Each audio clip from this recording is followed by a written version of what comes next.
आज यानी 16 अप्रैल 2025 को सुप्रीम कोर्ट में वक्फ कानून को लेकर सुनवाई की गई और 2 घंटे तक चली इस सुनवाई में क्या कुछ अहम बातें निकलकर सामने आई हैं वो हम आपको बताने वाले हैं। लेकिन सबसे पहले ये जान लीजिए कि वक्फ कानून को लेकर सुप्रीम कोर्ट में कुल 73 याचिकाएं लगाई गई थीं। उनमें कुछ अर्जियां लगाने वाले वक्फ कानून के पक्ष में हैं और कुछ खिलाफ हैं, ज़्यादातर तो खिलाफ हैं, लेकिन 7 ऐसी बीजेपी रियासतें हैं जो वक्फ कानून के पक्ष में हैं। उनमें राजस्थान, उत्तराखंड, आसाम, महाराष्ट्र, छत्तीसगढ़ और हरियाणा शामिल हैं। आज की सुनवाई में सुप्रीम कोर्ट में 3 जजों की बेंच, जिसमें एक चीफ जस्टिस संजीव खन्ना खुद थे और उनके अलावा जस्टिस संजय कुमार और जस्टिस के वी विश्वनाथन थे। इस तरह 3 जजों के बेंच ने इस पर सुनवाई की शुरुआत की दोपहर के 2 बजे और सरकार की तरफ से सॉलिसिटर जनरल तुषार मेहता ने इस पर बहस की और विपक्ष की तरफ से यानी कि मुस्लिम संगठनों की तरफ से सीनियर वकील कपिल सिब्बल पेश हुए और उनके साथ में सहायक के तौर पर अभिषेक मनु सिंघवी भी मौजूद थे। और इन दोनों ने वक्फ कानून के खिलाफ अपनी अपनी बातें रखी, अपनी अपनी दलीलें रखी।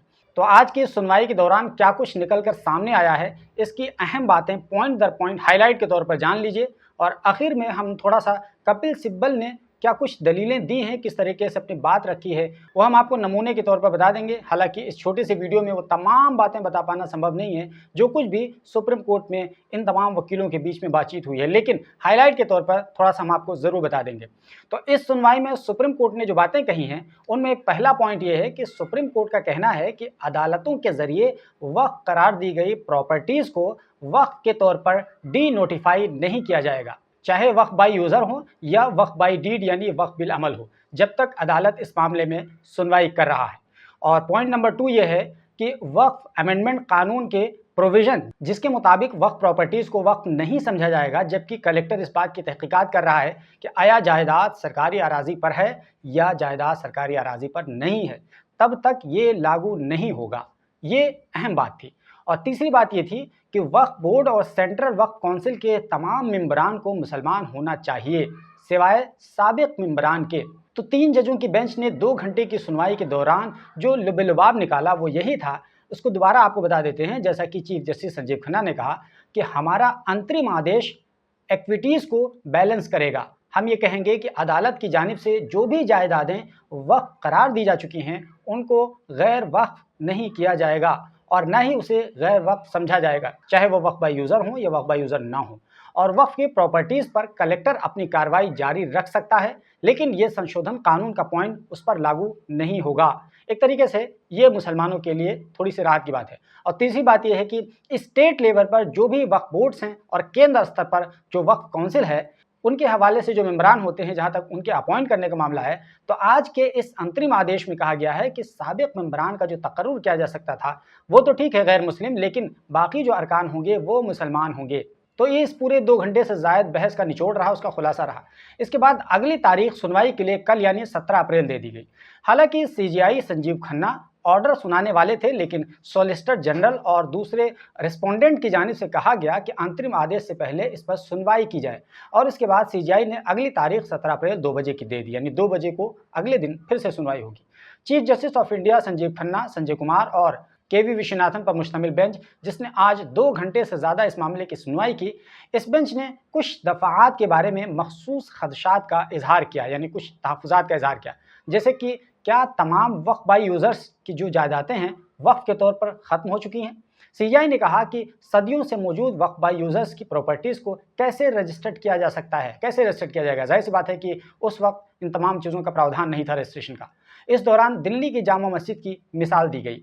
इसके अलावा दूसरी बात ये कहेगी कि क्या ये कहना ठीक है कि किसी जायदाद को उस वक्त तक वक्फ नहीं कहा जाएगा या समझा जाएगा जब तक सरकार का अधिकारी इस विवाद की जांच मुकम्मल नहीं कर लेता। क्या ये सरकार की मिल्कियत है? इसके अलावा क्या नए संशोधनों के बाद सेंट्रल वक्फ काउंसिल और रियासती वक्फ बोर्ड्स के अरकान की अक्सरियत मुसलमानों की होगी? इसके अलावा सुप्रीम कोर्ट ने हाई कोर्ट्स की दरखास्तों को सुप्रीम कोर्ट में मुंतकिल करने की भी तजवीज़ पेश की है, जो वक्फ एक्ट 1995 के एक साथ सुनने के लिए चैलेंज करती हैं।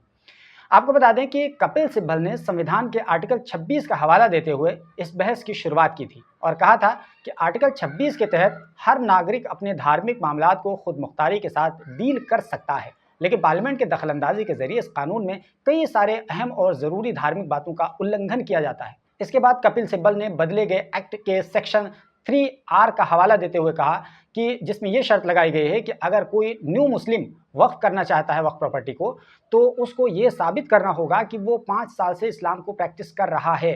तो उन्होंने कहा कि ये कौन तय करेगा कि मैं कितना इस्लाम को प्रैक्टिस कर रहा हूँ, मैं अच्छा प्रैक्टिसिंग हूँ या गलत प्रैक्टिसिंग हूँ, ये कौन तय करेगा।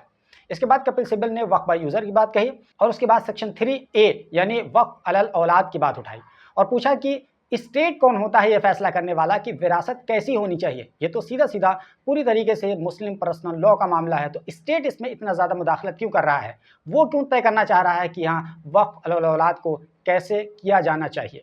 इसके बाद कपिल सिब्बल ने सेक्शन 3C की बात कही और कहा कि जो प्रॉपर्टी सरकार चिन्हित कर लेगी ये सरकारी प्रॉपर्टी है, उसके बाद सरकारी जो अधिकारी होगा वो इस डिस्प्यूट को जाहिर सी बात है हल करेगा। तो ये कैसी बात हो गई कि सरकारी अधिकारी खुद अपने ही डिस्प्यूट को हल करेगा और इसमें वो फैसला भी सुना देगा। तो इस कंडीशन में आसानी से उस प्रॉपर्टी को वक्फ की प्रॉपर्टी से हटाकर सरकारी लैंड बनाया जा सकता है। यानी कपिल सिब्बल का ये मानना है कि ये एक साजिश के तहत किया गया है ज़मीन को हड़पने के लिए, जो बार बार कही जाती थी ज़मीन हड़पने के लिए।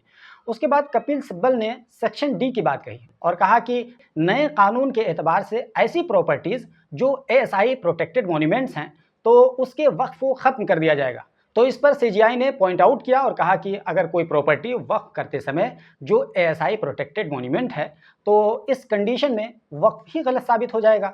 संजीव खन्ना ने पूछा कि इस तरह के कितने केसेस हो सकते हैं, तो इस पर कपिल सिब्बल ने जवाब दिया कि दिल्ली की जामा मस्जिद है, उसका हवाला दिया उन्होंने। इस पर CGI ने कहा कि लेकिन इसको बाद में ASI से प्रोटेक्टेड किया गया है। तो कुछ इस तरह की खूब लंबी चौड़ी बातचीत हुई, बहुत लंबा बहस हुआ। इस दौरान अभिषेक मनु सिंघवी ने CGI से अपील की कि जब तक वक्फ कानून के बारे में सुनवाई चल रही है तब तक इस कानून को कम से कम होल्ड कर दिया जाए, लागू ना होने दिया जाए। लेकिन इस बात को सुप्रीम कोर्ट ने इनकार कर दिया, मना कर दिया और कहा कि नहीं नहीं ऐसा नहीं चलेगा, बल्कि सुनवाई चलती रहेगी और कानून अपने तरीके से लागू रहेगा।